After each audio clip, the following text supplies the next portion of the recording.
You know, darlings, there's a phrase that's been said, don't quit your day job, kid.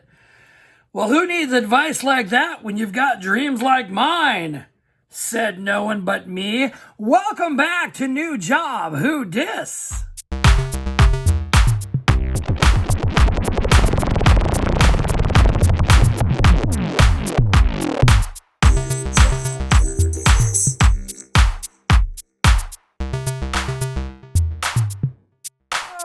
Welcome back. Happy Friday, one and all. Thank you for coming back after a week off. Yes, we took Monday off. Happy Indigenous Peoples Day. Happy Columbus Day. Happy Bank Holiday. However you want to celebrate it. Welcome back, everybody, to New Job Who Dis.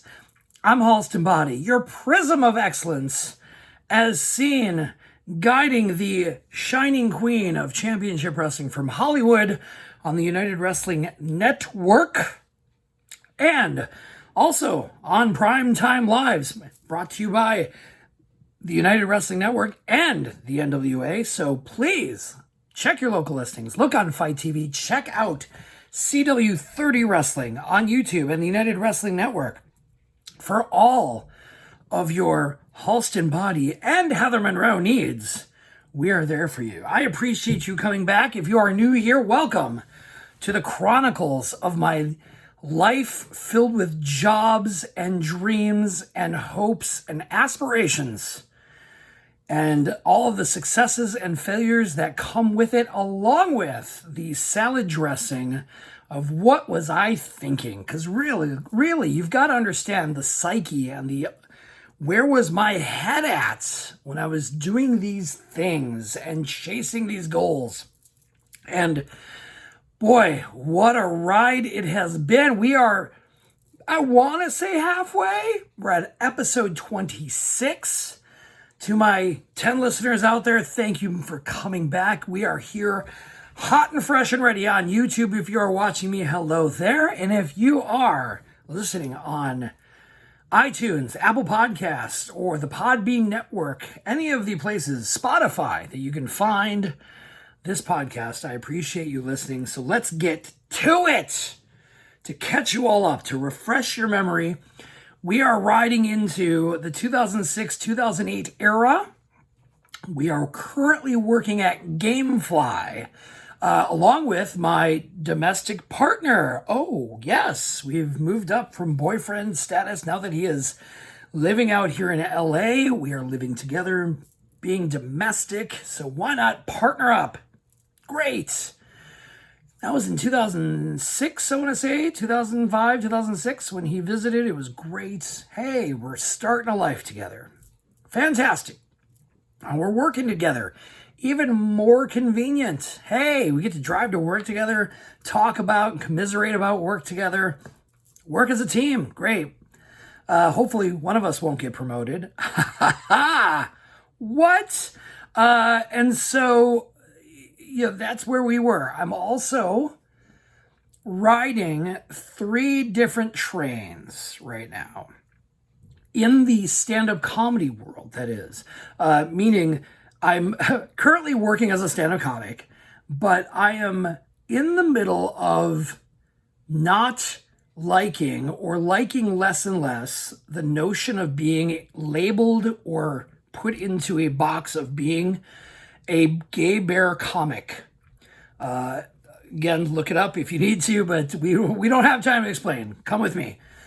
And then I'm growing and expanding my audience from just bears to the gay and lesbian world. The LGBTQ plus community is out there waiting to hear some fresh things from a different point of view, right? Yes, we are on that train, and it's great. We're making some great headway now that I've moved back to LA from Ohio after a year stint of collecting my boyfriend and saying, come out west, let's do it. So things are kind of good. And the 3 trains we're running, so we got the bear comedy thing going, which is struggling and we're not sure where that's going, but we're going to get into that. We have the LGBTQ comedy scene going this way. And that's picking up steam because I'm in Hollywood. I'm putting myself out there. I'm chasing it because I see the expansion of just from being the Bear Convention comic to all of Gaylandia. So that's great too. Then we're trying to figure out how I'm going to make money doing all of this and still being at this day job. For those to catch up as well, I'm starting to hate my day job. We are in startup land at Gamefly. We're within the first couple years. I got in early. We're 2 to 3 years in. Things are going great. We're being compared to as the Netflix of video games. Great. We're having some problems with theft and mail theft because these are not disposable $10 DVDs being printed off that cost you a penny. These are $50 to $60 games that are retailing for that. So we're having a little bit of a theft issue really early on because no one's paying attention to it. At the same time, I've been there long enough and I've led enough and have taken charge enough that they put me into a lead position, which means I cannot lead, technically, my then domestic partner or boyfriend. Fair. Totally fair. Because I didn't want to really be his boss anyway. It's just obviously it would be challenging not to get into arguments after we get off of work. Why did you write me up for that? All that. So I avoided that. And, I'm a very big proponent of not commiserating where you're eating. I don't really want to do that, but we were already a couple when we moved into that company. So we knew the rules. We knew what was up. And that's fine. And there wasn't any issue. And I started hating Gamefly because as they were growing and growing quickly, they didn't kind of bring me in on that. I was ready to be part of the management and move it. Oh, it was great. I was like, yeah, I'm into this Netflix video game startup fun culture, all new faces, great. But it turned on a dime. When they went corporate, they started to bring in other people. They started to bring in new leads and management for different departments. They had to shuffle a couple people in and out. And the worst case that made it all worse, the cherry on that crapola sundae of working for them day in, day out and just getting hammered with customer support issues. And there was no relief. It just kept coming. The name of the girl, the name of the manager to be, who was a coworker and a friend and a compatriot in the tough grind of having to deal with these customer support issues. We are all in it together. Hey kids, we're starting together. We're fighting it out together. Team. She got brought up to management level. Her name was Natalie. It came to me in a dream. I couldn't remember in the last episode. I was like, I can't remember. I thought I had actually blocked her out, but the name came to me. I was like, Natalie, that was it. And they brought in another manager from another company, worked at Gamefly never, and I think her name was Julie. And she came in, and they became the worst duo to work under ever. Especially when the fact that Natalie acted and treated us completely different the minute she became management. I'm not saying she had to fraternize. I'm not saying she had to buddy with her cohorts and be cool with us, but not cool with the new people. But it was a serious tone and attitude change in her that really lit my fuse. I mean, it was just passive aggressively awful. And who wants to work under that? No one. I don't want to work under that. The other manager left. Her name was Courtney. She took off. So I kind of was left out on my own with my then boyfriend. There wasn't any, I didn't have a lot of compatriots that were there day oneers. They weren't there to the end. So I was really, really struggling to be there. Punching the steering wheel on the drive home or on the drive there was prevalent and became a thing. stress eating. My weight in Chinese takeout was absolutely happening. Oh, it was bad. It was just stressful. It was just not fun to be there anymore. I didn't mind the corporation stuff. I mean, you got to grow, right? You got to become something bigger than just a startup. You're not just some mom and pop Gamefly. You have to become the big name. You have to become the Netflix. You have to become the, S&P 500. You have to get out there and make it happen. All great. But when you just start creating these boundaries and these lines and these unnecessary divisions that early on, it hurt. It really just hurt.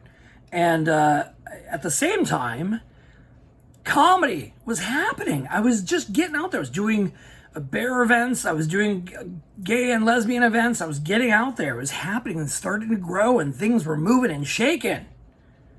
So what the hell happened? How did all of it start to fall apart? I mean, it already is. I mean, obviously, I'm struggling with becoming a bear or maintaining a bear comic image. And the real talk about that is, it's not because I hated being a bear. I couldn't avoid it unless I really just chose this life-changing workout regimen, shaved my face, turned myself into something completely physically different. I was kind of stuck in bear world as a physical being, as a gay identity. So I didn't want to bite the hand that was feeding me. I was going to bear events. Some were big, some were small. The last one on the list of the major ones that I've talked about before is Bear Pride in Chicago. Oh, this is going to be, get your Kleenex out, kids, or pay attention, because this is so telling of what happened and how it all fell apart. In the meantime, I'm blowing up in the gay and lesbian comedy scene, running a show on a regular basis in North Hollywood with my comedy friend, and I'm still friends with Kai Choice now, but Faith Choice then. And it was just happening. All the players of the gay comedy scene in LA, we were all working together at some point. I mean, if you look up some of these people, Jason Stewart, I worked with Leia Delaria. I was booking wherever I could. Mike Player was another one. There's all these comedic people in the LGBTQ comedy scene. And I was part of that locker room. I was part of that team. I was part of the advancement of that scene in the late 2000s because we were just out there doing it. Out there, get it? So working everywhere from Hamburger Mary's to a coffee house in North Hollywood to the Improv we got everywhere. But the other problem is I wasn't gay enough to be a gay comic. Yeah, I know. What? What does that even mean? So if you actually watch gay and lesbian comedy, and especially, maybe I could just say this around that time, it was a lot of identity comedy. It was a lot of, coming out stories. It's all, dating stories. It's all about falling on your face as a gay and lesbian person, or coming out to people, or weird situations, or sex. And I didn't have a lot of that in my repertoire. I just didn't dive into the whole somewhere over the rainbow flag, pride, it was all gay on the nose comedy. I call it on the nose, meaning the minute you see it, you're like, that's gay comedy. Yeah, gay. I know it. That's a lesbian. I'm into it. I was in this weird middle ground where I wasn't really fashionable, styling. I wasn't putting myself together. I was stress eating from Gamefly. I was putting on shirts that probably didn't fit me or look good on me. I was just wearing the tennis shoes that I could afford. I didn't have a comedy style. And then the gays and the lesbians, they're not going to accept much of that. Sorry to stereotype, but listen, I was a slob. I mean, and I'm not trying to demean my comedy. I'm not trying to break myself down and say, you're a terrible comic, blah, blah, blah, blah, blah.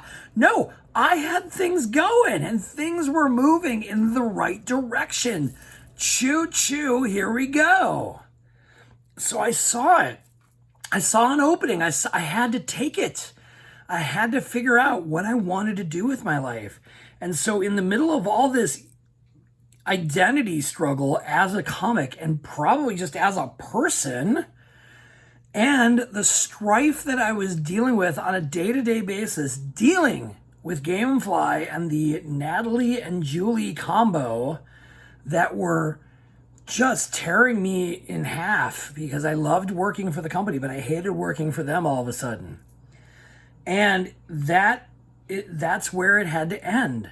I had to take a leap, and boy, did I have to choke down a whole lot of anxiety.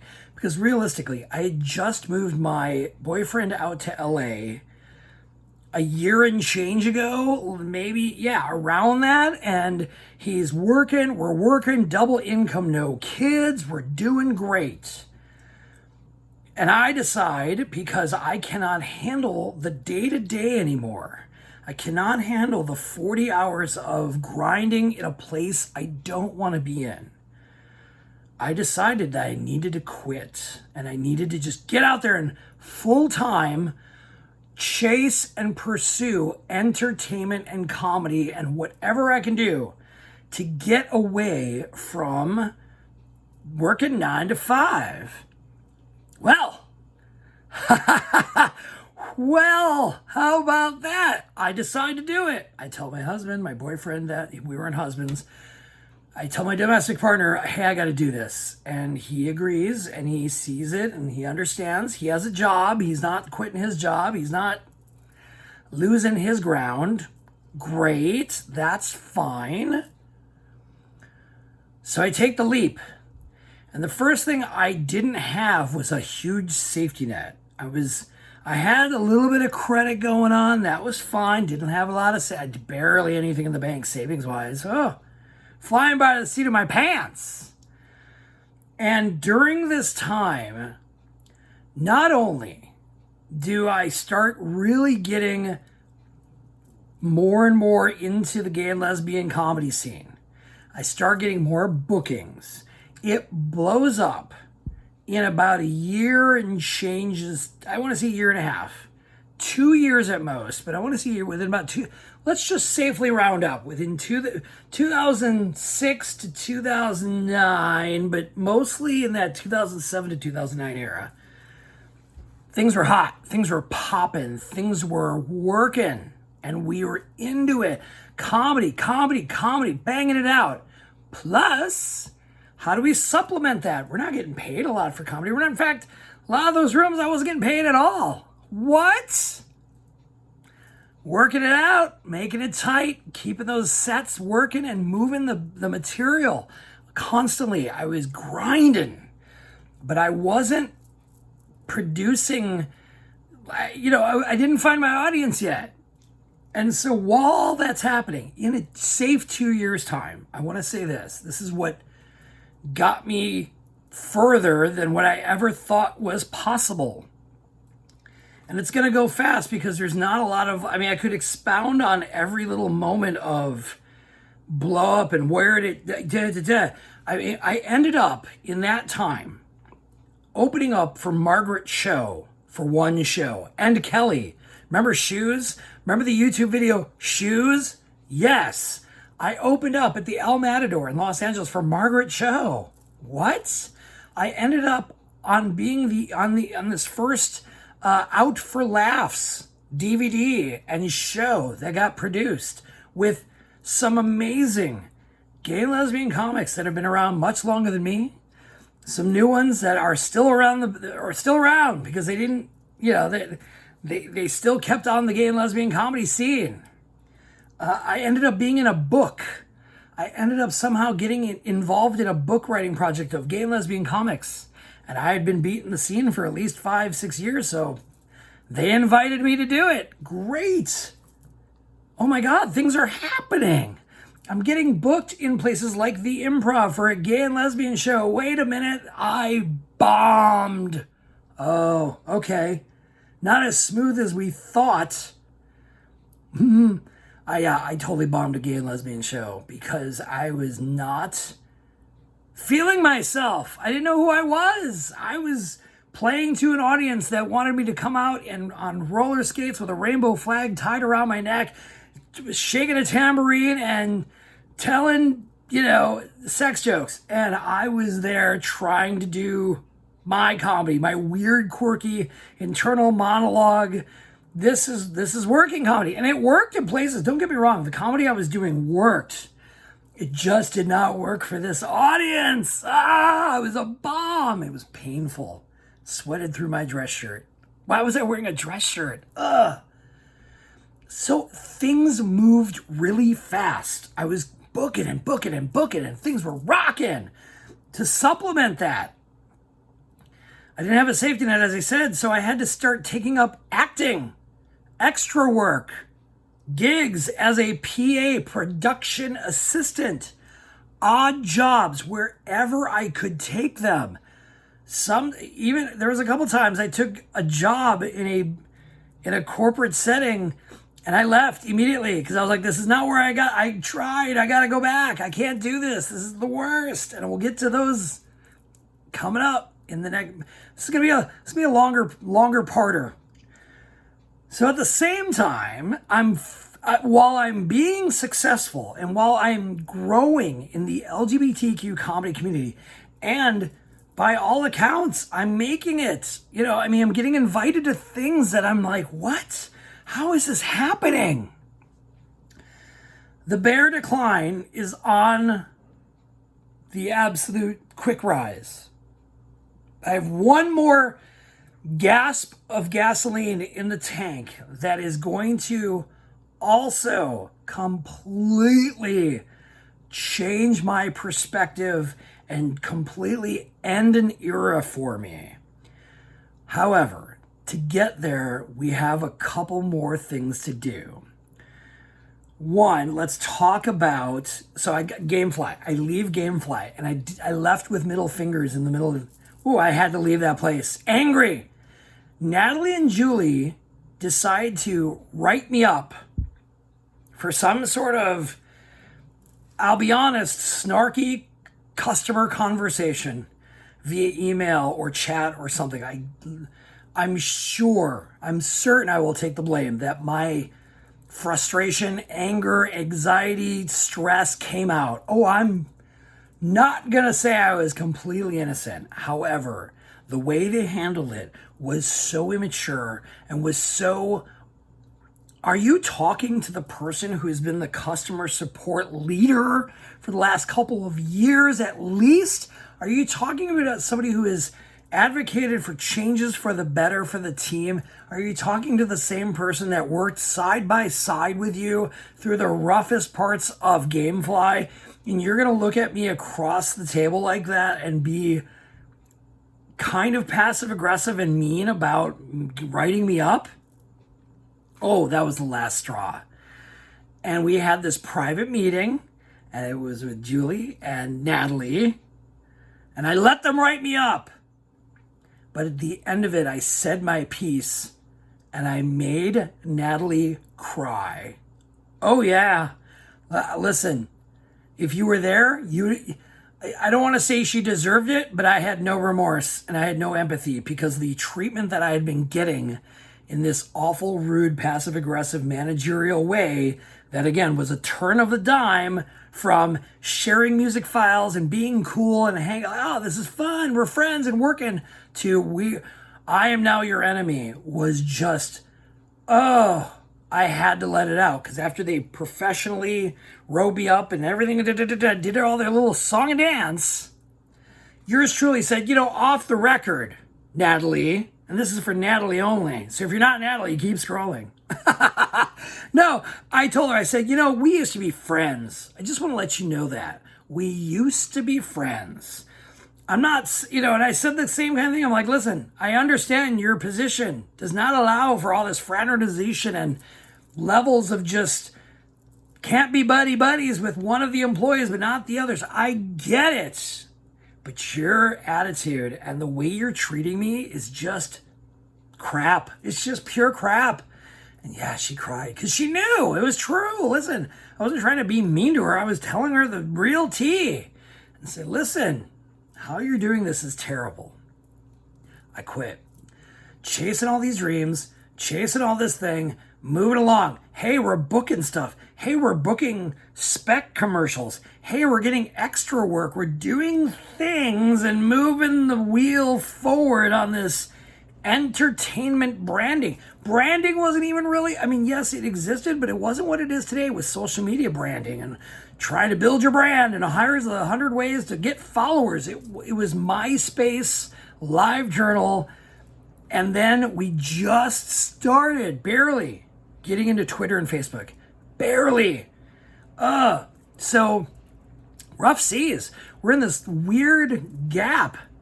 And, 2008 was a very political year, big politics, gay marriage, and, the financial crisis and all this. So all of this is going on while I'm quitting my job. I have no insurance, barely a safety net. I have a husband who's working.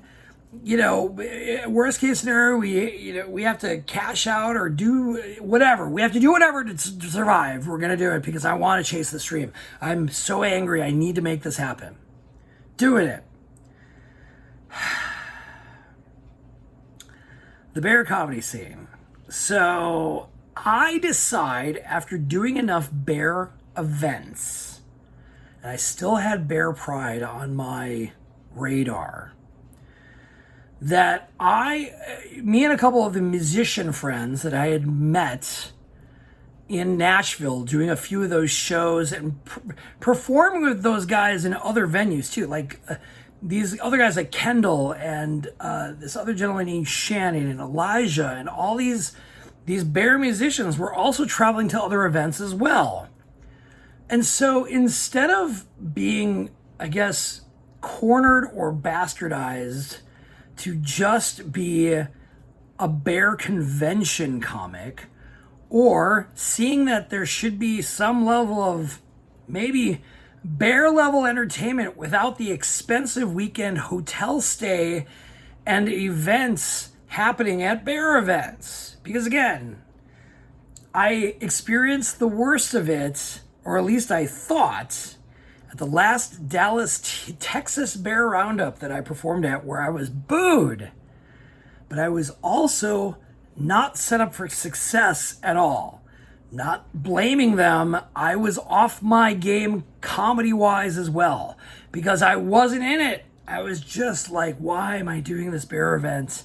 This is going to be a failure. And it was. Plus, I also started to realize that I was, taking the business side of things into account. And I was thinking to myself, okay, if the data is true and the gay and lesbian and the LGBTQ community is just 10% of the population, let's be generous, because there's a lot of untruths. Let's just be generous for the sake of experimentation, 15%. Okay? But I'll go 10 just to make it easy. But we'll play a stretch goal. Let's go 15 to 10, 10 to 15. And then out of that 10 to 15%, we're going to split up all the LGBTQ into male and female, and then into what type of gay. Are they twinks? Are they muscled men? Are they bears? Well, if you take that 10% of all LGBTQ, and then you start dividing it and putting it into sandboxes of what category you are, bears, I'll be generous to say there's 2% of that 10%, 3% of that 15%, and I don't know if I'm right, but I just started looking at Facebook groups. I started looking at MySpace groups. I looked at numbers. And realistically, I was like, as a business person trying to win an audience, or at least be part of this collective that is going to somehow possibly take me in as one of their own and, help me help them, and I'll pay them and they'll pay me, and we'll all be kumbaya. And business will be great because, boy, oh boy, there's this wide net of bears that I'm going to just tackle, and it's going to be great. I was like, I'm chasing after And I'm going to say this raw because it is how I thought. As a business person in the comedy world and the entertainment world, I was like, why am I chasing 2% of 10% of the 100%? Why am I chasing this minute audience when that audience is limited? That audience is limiting for me. And personally, I didn't feel that connected to this. I mean, I was in it because I want to say I was a bear by default. But after so many experiences, so many odd things that I didn't feel like, I wasn't feeling good about wearing the bear coat in the community. I just didn't feel it. I still had this idea. I still had this goal of like, well, how do we succeed? It was like how I treated, I treat everything. I don't give up on it until it's absolutely unbearable. Wow. Just like I did with Gamefly. I stayed until I just was pulling my hairs out, and I didn't have many hairs then. I was stressing. I was hating it. I should have divorced them long before because I knew I was not going to be in a good place. So I get this wild idea during all of this to start the notion and start the idea a churnin' to start an independent, free of conventions and free of that weekend convention lockdown, and try to create a bear entertainment tour. Why not? Listen, there are gay and lesbian tours. There are people who are always on the cruise ships that are doing the gay and lesbian cruises. There are people who are always at the pride places. I saw an opening. I saw a wedge, and I was like, yeah, let's do this. Why not? Because it could have worked. Oh, spoiler. It could have worked. How were we going to know if we didn't try it? So we're starting to get this idea of creating this bear comedy and entertainment music tour. The only bear comic I knew was me. And I just knew a lot of these bear musicians from this Nashville group that all worked for a Bearapalooza thing. And, there's all these players out there all over the U.S. that I, could have plucked and said, you're an amazing guitarist. I need you on this tour. Hey, do you want a tour? And we did ask some people and stuff. But so all of this going on, this is why it's like, it's such a crossroads for me, because on one hand, in Los Angeles, in Hollywood, I'm blowing up I'm getting more traction as this LGBTQ gay and lesbian labeled comic. Side project is going on as bear comic, but we're getting close to the end because that starts blowing up, but then it dies quickly because of what happens in Chicago. The two blow-ups, the biggest things that I got to do moving forward with this bear comedy thing was creating this tour with 5 other musicians, and at the same time juggling day job and temporary jobs and acting extra Hollywood gigs going on, and starting to develop this tour. And I mean, the list is going to start growing because I'm juggling all these plates to try and replace the one day job that I was hating. So wherever I could scrape my money from, wherever I could get it from, however I could do it, I was doing it. So that's going on. And in the meantime, I'm trying to book this Bear Pride. I'm like, Bear Pride, I gotta make it happen. Bear Pride, it's tough to talk about because this is where it's gonna break. I book Bear Pride in Chicago. And this is all the while, at the same time, I am idealizing this tour for the Bears. We're calling it Bears on the Run. We have a little group meeting of these musicians. Hey, we're going to call it Bears on the Run. Paul McCartney, Band on the Run. Get it? On the nose. So I'm formulating these ideas because I want to make this a success. I've never done this before. I'm flying by the seat of my pants. I do not know what I'm doing.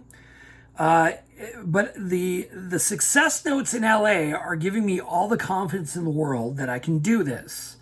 I've run my own shows in comedy. I've booked my own talent. I have reached out cold to places to perform, to try and start a show up, and I've been successful at that. And I was for lack of better words, I was a customer support manager, so I knew how to organize and, wrangle cats and fix problems and be creative. I just needed to manage, really. So the comedy about this Bear Pride booking is that it's right after a time where I peaked as a bear comic. Because after this, it falls apart. I got booked to perform New Year's Eve in Germany. Berlin, Germany. How? What? Huh? What? We're going to get to that story as a side note, but we have to get through to it to get to where the crack in the bear comedy mirror shatters the whole mirror. Yet I'm still in it. I try to book Bear Pride, right? I've done the 3 majors. I've done a bunch of bear events all over the country. He's worked with Margaret Cho. He's part of the Out for Laughs LA comedy scene. You've seen him on the Improv. He's been on Out Q Live with Judy Tenuta. I mean, the credits started rolling up and building up. Man, that resume is looking sweet. So I had pull, I guess. I had some confidence to book this last Bear major event. And the guy that talks to me on the phone talks like this. He's very gravelly, like he smokes 3 packs a day. He's very I can't remember his name. I have absolutely blocked his name out. You'll find out why. Now, the bear community, as I've spoken before, is hypersexual. Not all of it. I'm not going to just generalize all of the entire bear community is hypersexual, but let's be honest, kids. If you are part of the bear community, look yourself in the mirror, look at the community in the mirror, very hypersexual. Fair. I swam with those fishes for years. Absolutely. Because I had to fit in, right? I had to be part of that. That's what I was doing. Sowing my oats, being part of the scene. That's what it was. And I mean, yes, plenty of non-sexual friendships, plenty of bonds outside of the bedroom. Absolutely. But real talk, very hypersexual. So there's sort of this weird, I don't want to call it weird, but it was weird for me. There's this seemingly natural, normal sexual language that just seems to be okayed. But like, imagine if sexual harassment laws didn't exist. You just talk to people about their ass and do things and right? Whatever. It's just sex talk. Yeah, locker room talk. Whatever you want to call it. That's what the bear is. Yeah, woof, grr, all of that carnal conversation. However, what I noticed in my pursuits of comedy in the bear world, alongside of a gentleman by the name of Kendall, and we've talked about him before, is that the bear audiences wanted sex, and they want sexy time, and they want it. They take your shirt off and wear a harness, and yeah, grr, tell us more sex jokes. So this guy starts booking me, and we're talking on the phone. Strike one. So I heard you were booed in Dallas. What's that about? Oh, what? Word travels fast around the bear pipeline? What? My brain popped internally a little. How did you know I was booed in Dallas? Were you there? It was, I didn't want to question him. I didn't want to throw back at him. I'm like, oh yeah. No, I was I owned it because I wasn't going to pretend like, no, come on. because I didn't want to be shady, and then it would only prove his point that he booked a comic that was booed by the Bears. So I said, yeah, no, I was booed, and here's why. And I told him the story, which I said in previous podcasts. I was set up for failure after a sweaty, long Saturday night. No, the audience was listless, and so was I. And it didn't work. I told him that story. That's how it worked. Well, okay, yeah, somehow it convinced, okay, you're being honest, and I appreciate that. And he proceeds to also, in the same conversation, seemingly joke or make a joke in that textbook sexual harassment way. Yeah, I hope you when you get to Chicago, if you can take care of my needs. And I, in my sort of swim with the fishes kind of way, and I knew the language. I understand. Oh, okay, I see what you're saying. Ha! Trying to call me over to the casting couch even after you cast me. Got it. All right. I was like, oh, I played dumb. I was like, yeah, no, really, it'd be great. Oh, okay, Frank, yeah, Fred, Mike, I don't remember your name. Okay, dude on the phone. Oh, yeah, okay, we'll see about that when I get to Chicago. Giant question mark over my head at this point. I'm like, was that dude for real? Is he serious? I wasn't sure. I mean, I've been flirted at harder than that. I've been throwing some filth my way to get some attention. I get it. But at the time, I was really stepping up my professional game and trying to be a professional about booking. I wasn't trying to sleep my way into gigs, and in fact, I never did. I never was like, hey, thanks for the sex. Now let's talk about that bear gig. Like, that never happened. So I was in this weird twist. I'm about to book my last bear major. Great. Oh, we're starting to think about this bear tour. Great. Wow, this guy's getting booked internationally to a bear thing in a bear New Year's Eve event in Berlin, Germany. Because I'm the bear comic, and they know me as the bear comic in Germany. This is how big it was getting, folks. What? And again, no Instagram, no Facebook, no Twitter, MySpace, LiveJournal at best, emails, email digest, your own website. Different ball game. Oh man, it was so trippy. And at the same time, things are really starting to pick up on the acting and the LA comedy thing to a point where I'm like, wow, we're getting real close. This is happening. I can do this. Ha ha. You're gonna make it after all, kid. It's all looking good. But this cloud hanging over my head, Bear Pride, Chicago. So I go to the gig. And right off the bats, it was typical bear convention. Nice to meet you, nice to meet you, nice to meet you. You're the president, you're the guy that's running this, you're that, great. Go upstairs to their suite or penthouse to hang out. Yeah, we have a drink, whatever, right? Hey, the comedian's here. I'm excited for you. The DJs are here. Great. The dancers are here. Whatever entertainment they have. They're all there. Great. Da, da, da, da, da. This dude says, I can't remember if he caught me alone or we just were having a private conversation. Nice to meet you, person. Nice to meet you, dude. I'll just call him Frank. I can't remember his name. Frank. Hey, Frank. Nice to meet you. Da, da, da.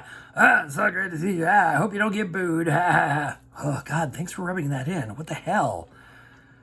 Yeah. I hope you can give me some of that, that action I asked for. That'd be great. Then I was like, my brain was like fizzing at this point. I'm like, I'm already starting to regret that I'm at Bear Pride in Chicago. I'm already starting to itch under my skin that I'm doing that. Why am I doing this? If this is what is this? What is it? no, come on, this can't be. So I rebuffed in a pleasant manner. I wasn't like, like, I didn't cause an alarm and embarrass him because I was trying to get paid, people. I was trying to get paid. And I was like, I had to question him in a friendly way, but I was like, are you for real? Are you serious? Come on, Frank, seriously? Oh, you gotta be kidding me. Well, yeah, that'd be great. I mean, I would love it. Yeah, you give it. I was like, Now, at the time, I didn't treat it or look at it at the moment like this is sexual harassment. Sorry, it happens. It did. If anybody's like, "Oh, how could that happen?" You're around those people, and it's a hypersexual thing, and it's an event, and you talked about it being a sex event, and all that. But sorry, I was being a paid professional. Would that be different for any other entertainer? Would that be if you weren't a bear entertainer, if you didn't have a look that matched the people that were hypersexual, would they be the same way? Like if a female comic performed or a non-bear singer was there, like, would that be the same protocol? Not likely. However, I can't count it out. It happened though, and it made me really get into my head. Because that's not why I was there. And that's not what I was being paid for or asking for in order to get paid. Here's where it gets worse. I perform. Now, this is where I know I'm going to die, because this is where the bear convention hill I'm going to die on is at Bear Pride.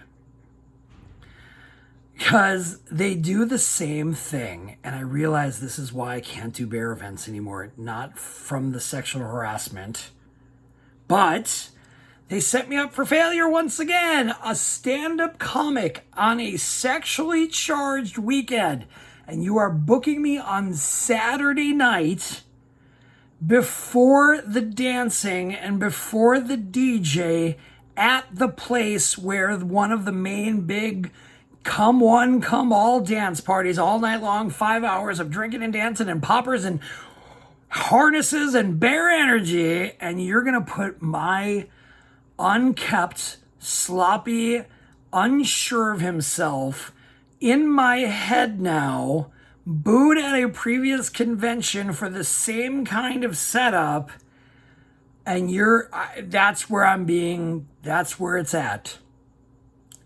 I bomb again. Oh, I died on that stage. It was torture because the audience was hostile in the way of, get off the stage, guy who's talking. We want to dance and party. It's Saturday night.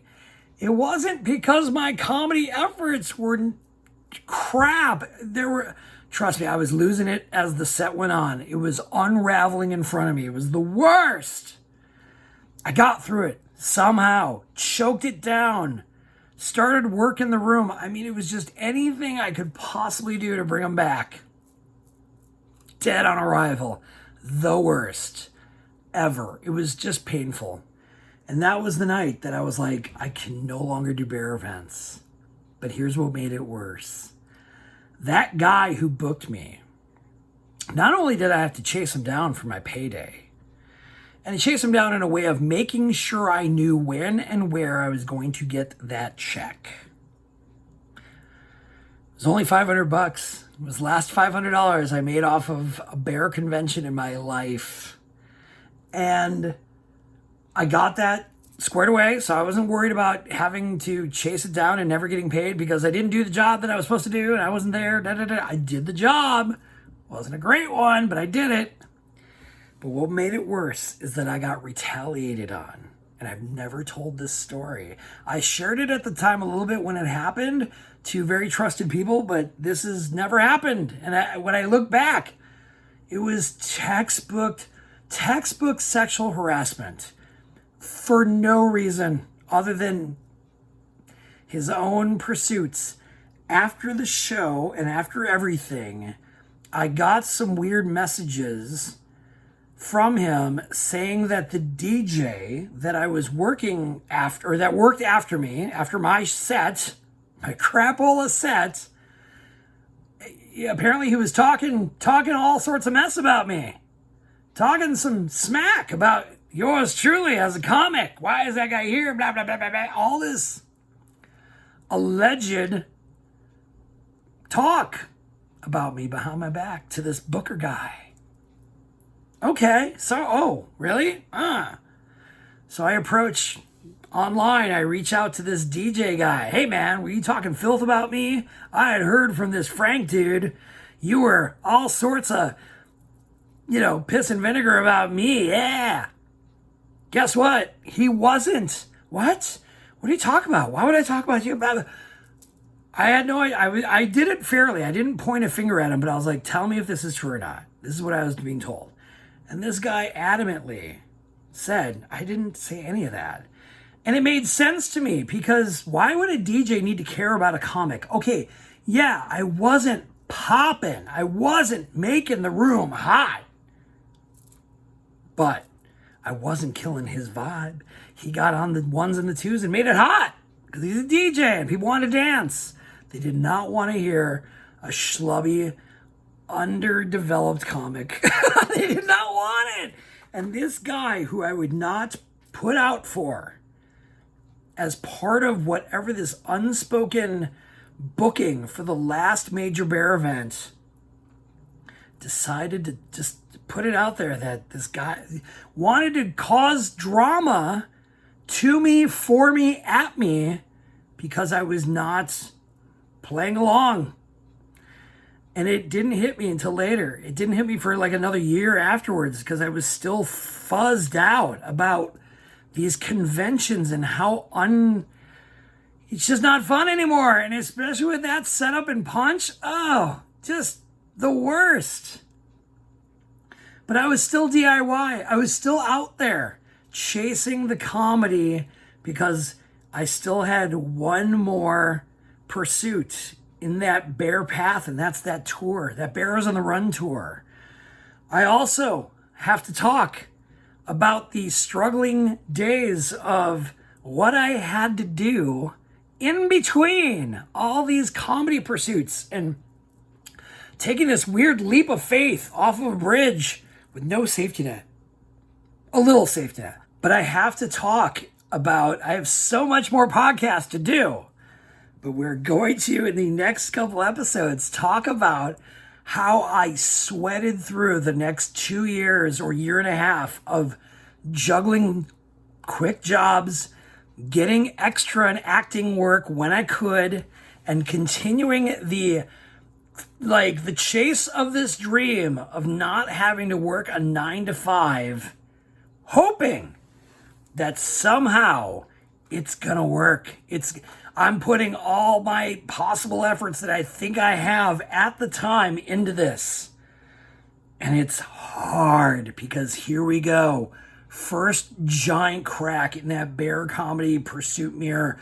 Real big one. That was the second one, really. The Dallas thing was the first one. This again, the mirror just shattered over me because in the wake of trying to be a professional and trying to make this a real thing without depending on the bear community for their, make out now and ask questions later kind of feel good, huggable, lovable ways of life. I was starting to just, there was a bit of anger and resentment building because I was like, this is not what I signed up for.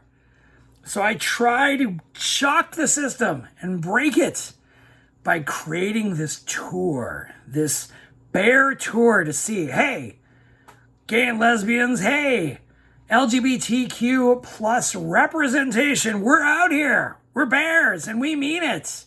And you're not just going to see us at these private bear events. You're going to see us somewhere else. That was the prize I was aiming to get because after all of the buildup that I'd had working the LA scene, getting to do some crazy fun things in the LGBTQ comedy community, hitting some real high notes as far as bookings and people I've worked with we're going to talk about that in the next episode.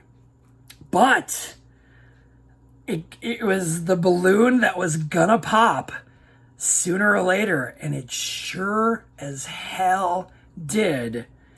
But the best part is it was worth it, because the life of where this is all going changes drastically once again. I mean, I've never seen, when I dialed back and looked back at these 3 or 4 years after I got back from Dayton, Ohio to Los Angeles, from like 2006 to 2010, maybe 11 at the latest.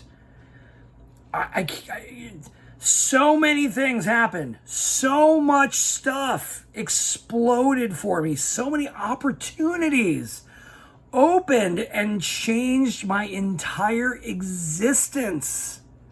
Oh my God. We're going to have to save some of it for the next episode of New Job Who Dis. You know there's more. I want you to stay with me. This gets rougher. The seas are about to get rougher, but not without trying to make them better, kids. It's whoo. So that's where we're going to leave it off. At one hand, we're growing. Things are moving right in the Los Angeles scene. The other hand, the bear comedy thing is, it is one more nail from being buried forever, and it's coming. It's coming. It's gonna happen. And so stay with us. I beg of you. Please subscribe. Please like. Please share. Please tell people. Please tell your friends. Talk about it. Share comments. DM me if you want to. Hey, man, I used to work for this place. Hey, I know all about that. Hey, That's fine. Listen, I've so much. There's so many layers that I can keep going on about, but I have to respect your time as well, darlings. Again, thank you for listening here on the iTunes, Apple Podcasts networks, as well as Spotify and the Podbean network. If you are here on YouTube, thank you for subscribing and thank you for watching. Please tune in on Monday. We will be back with another new episode of New Job Who Dis. And as I say every week in every episode, tell a friend, tell a job. See, I had a week off, and this is what happens. Tell a friend, tell a neighbor, tell your mom, tell your dad, tell your brother, tell your sister, tell everyone. This has been New Job Who Dis.